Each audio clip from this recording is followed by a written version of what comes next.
Cualquiera con el más remoto conocimiento de la mitología griega, ha oído hablar de la leyenda de Medusa. Una monstruosa criatura mezcla de mujer, ave y dragón con serpientes ponzoñosas en lugar de cabello y la temible capacidad de petrificar con la mirada a todo incauto que la mirase. Leyendas medievales posteriores hablaban sobre el basilisco de la cocatriz. Bestias fabulosas que combinaban rasgos de serpiente y ave. Y que solo podían existir si coincidían ciertas circunstancias, como que un gallo pusiese un huevo y este fuese empollado por un sapo o por alguna otra criatura. Si bien en la realidad el mundo natural no ha producido un animal capaz de matar con la mirada como el basilisco, fue por la mano y descuido del hombre lo que logró producir una aberración antinatural que yace encerrado bajo tierra desde hace 30 años, y que a pesar de haber perdido poder tras mucho tiempo, aún puede aniquilar en cuestión de minutos a cualquier incauto que siquiera se atreva a acercarse. Hablamos del fenómeno conocido como la pata de elefante.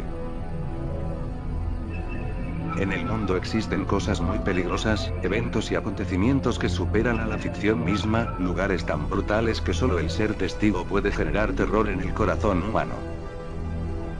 Similar a Godzilla y otros engendros radioactivos de la ciencia ficción, la pata de elefante surgió a raíz de un incidente nuclear. En concreto, el ocurrido en abril de 1986. Cuando la planta de energía nuclear de Chernobyl sufrió un terrible accidente de fusión nuclear ese fatídico día de abril de 1986, el calor del material radioactivo en su interior alcanzó una exorbitante temperatura de casi más de 2500 grados Celsius, lo que ocasionó que se fundiera el cemento y la arena dentro de la planta para crear algo que puede definirse como lava radioactiva, y que es conocida como corio o chernobylita. Una mezcla extremadamente peligrosa compuesta por el combustible radioactivo, productos de fisión, concreto fundido y trozos derretidos de las barras de control nuclear, así como silicatos, uranio sólido y circonio. El corio de Chernobyl está dividido en 5 tipos distintos llamados cerámica negra, cerámica marrón, impurezas granuladas, pómez y metales. El pie del elefante es una formación de corio del tipo cerámica negra. Mide solo unos cuantos metros de diámetro, pero es terriblemente densa, al grado de pesar varias toneladas.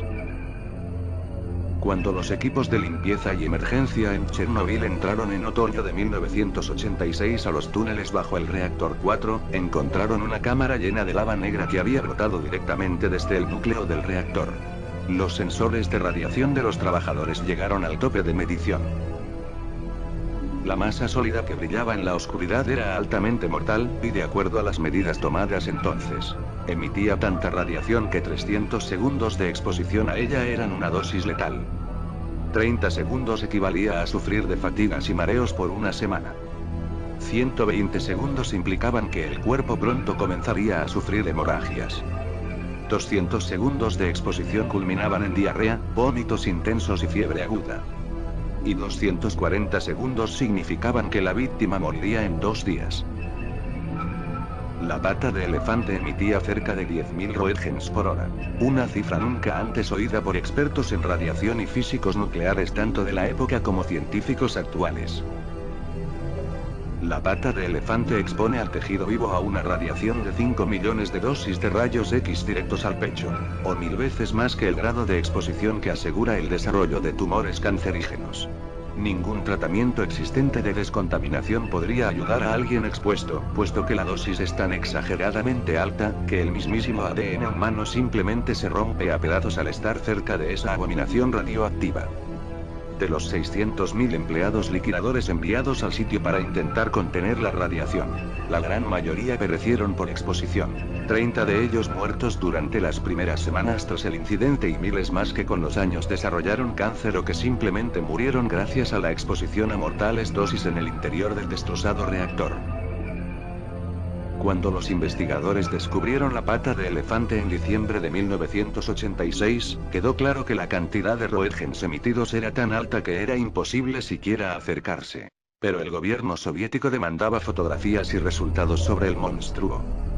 Para ello, un equipo de liquidadores armaron una primitiva y simple cámara sobre un armazón con ruedas y la empujaron hacia el abominable objeto que los soviéticos denominaron Medusa.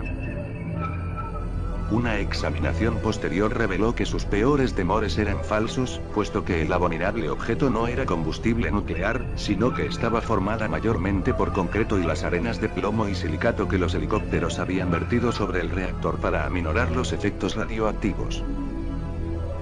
No se sabe muy precisamente sobre cuántos trabajadores murieron intentando extraer una muestra de esa masa radioactiva. Por suerte o desgracia, 10 años después y con ayuda de equipo manejado a control remoto, se obtuvieron más datos sobre la pata. Estos revelaron que ya había perdido gran parte de su poder y solo emitía una fracción de la radiación original. Pero aún así, 500 segundos de exposición significaban una enfermedad por radiación segura, y una hora era la sentencia de muerte. En la actualidad, esta monstruosidad sigue siendo un terror latente e inmortal, con una vida media calculada entre 2 a 20 siglos.